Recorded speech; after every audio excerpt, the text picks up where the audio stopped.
Before we begin, take a second and hit subscribe, tap like, and leave a comment, because stories like this don't just unsettle you, they stay with you. And once you hear what happened next, you'll understand why. It started on an ordinary night, the kind that never makes the news until it's too late. She lived alone in a modest apartment on a quiet street, the type of place where neighbors recognized each other's cars but rarely spoke beyond polite nods.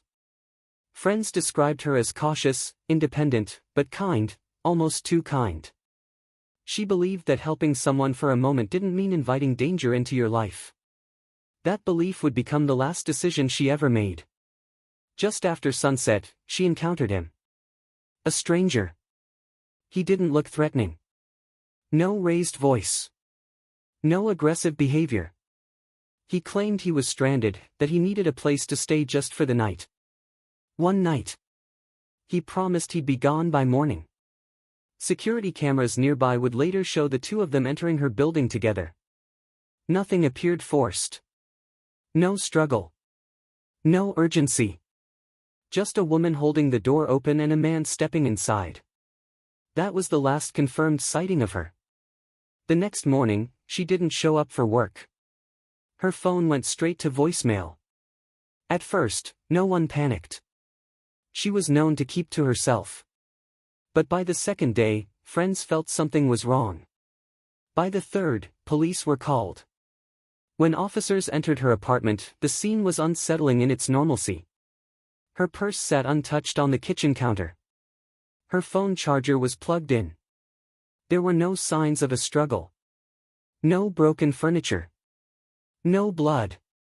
It was as if she had simply stepped out and never returned. But one detail stood out immediately. The guest bedding was missing. Investigators began retracing her final hours. They interviewed neighbors. Some remembered seeing a man they didn't recognize. Others recalled hearing footsteps late at night, but nothing alarming enough to call police. In a building full of people, no one had seen enough to stop what was coming. The stranger had vanished. No ID. No name. No record. The description was vague, conflicting, frustrating. Every lead seemed to dissolve the moment it was followed. Surveillance footage beyond that first camera had either been overwritten or didn't exist at all. As days turned into weeks, the case grew colder. Rumors spread. Some believed she had left voluntarily.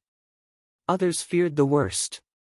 Investigators were left chasing shadows, piecing together a timeline built almost entirely on absence. Then, during a secondary search of the apartment, a detective noticed something that had been overlooked the first time. A faint mark near the doorframe. Barely visible. Almost nothing. But it wasn't there before. And when they pulled the maintenance records for the building, one entry changed everything, because someone else had requested access to her apartment that same night. Someone who wasn't supposed to be there. The maintenance request became the first real lead investigators had in weeks. According to building records, a late-night call had come in just after midnight. A report of a faulty lock. The request was logged, acknowledged, and marked as completed within 30 minutes. But the woman had never reported an issue with her door before. Detectives tracked down the maintenance worker assigned to the call. He was cooperative, almost eager to talk. He insisted he had done nothing unusual, just checked the lock, tightened a screw, and left. He said the tenant was present, quiet, standing a few feet away while he worked.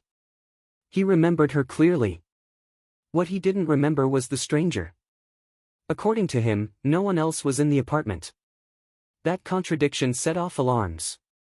Neighbors were re-interviewed. This time, details began to shift.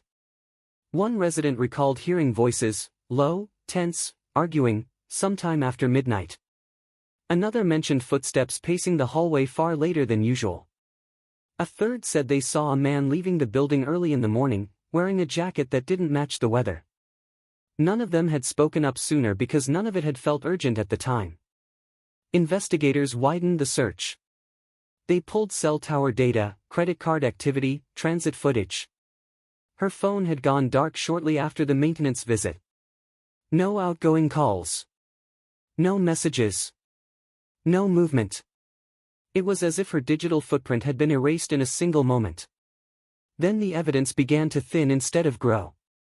The maintenance worker's timeline checked out. His keycard logs showed entry and exit. His phone placed him elsewhere minutes later.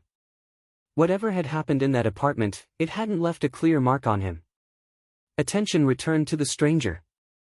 Police released a composite sketch based on the limited descriptions. Tips flooded in at first, then slowed to nothing. No one could agree on his age, his height, even his accent. He was a blur, someone who existed only in fragments of memory.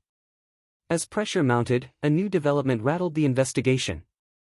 A witness from a nearby neighborhood came forward, claiming they had offered a man temporary shelter weeks earlier. His story sounded familiar. Stranded. Polite. Just one night. The witness said the man left before dawn, leaving behind nothing but an unmade bed.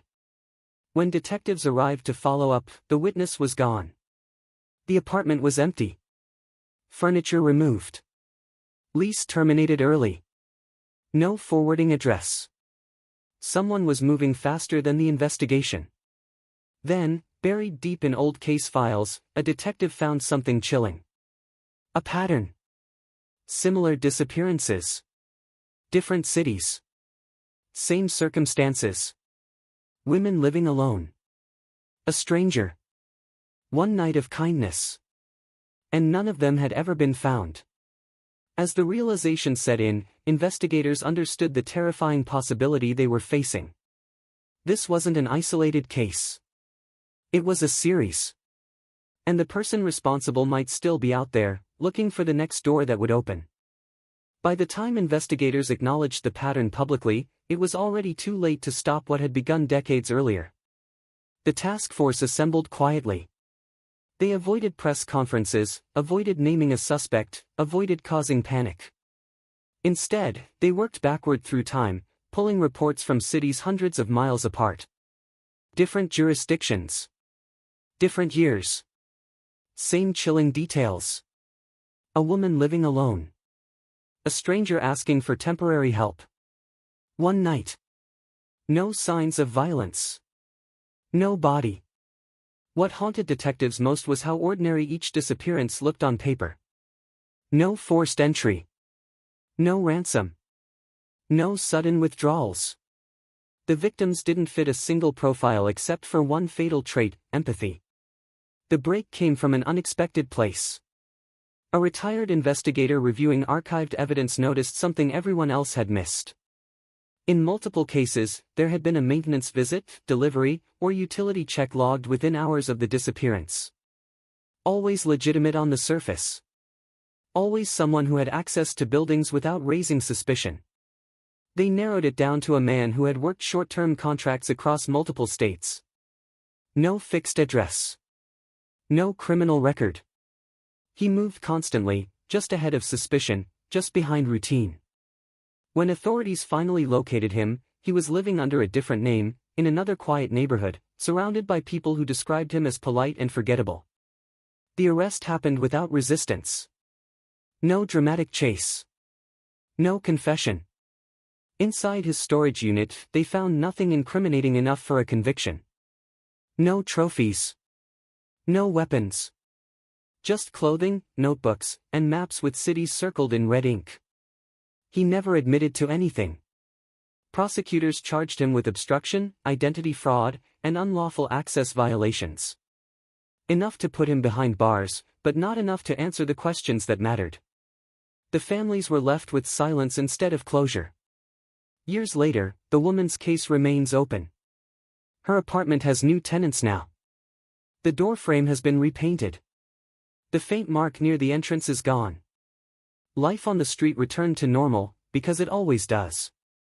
But sometimes, late at night, neighbors still report hearing footsteps in the hallway. Not because someone is there, but because once you know how easily trust can be weaponized, you never stop listening.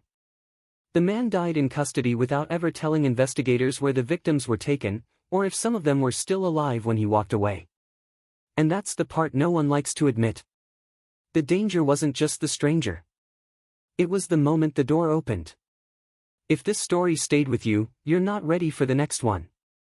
Hit subscribe so you don't miss what's coming, because the scariest crimes don't announce themselves. They ask politely, and wait.